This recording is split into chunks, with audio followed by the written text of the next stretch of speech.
ইনশাআল্লাহ।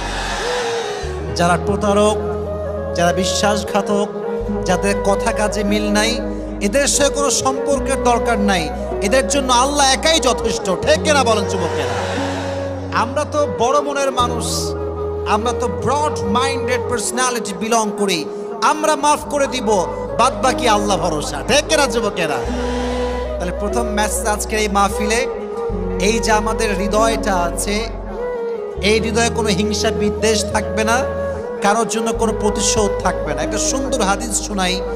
নবীজি বলেছেন, আমার জীবনের সবচেয়ে বড় আমল কি তোমরা জানো? সাহাবা একরাম বলল, ইয়া রাসূলুল্লাহ, বলেন কি আমল যেটা সবচেয়ে বড় আমল? নবীজি বলেন, এটা কোনো তাহাজ্জুদ নয়, এটা কোনো দান নয়।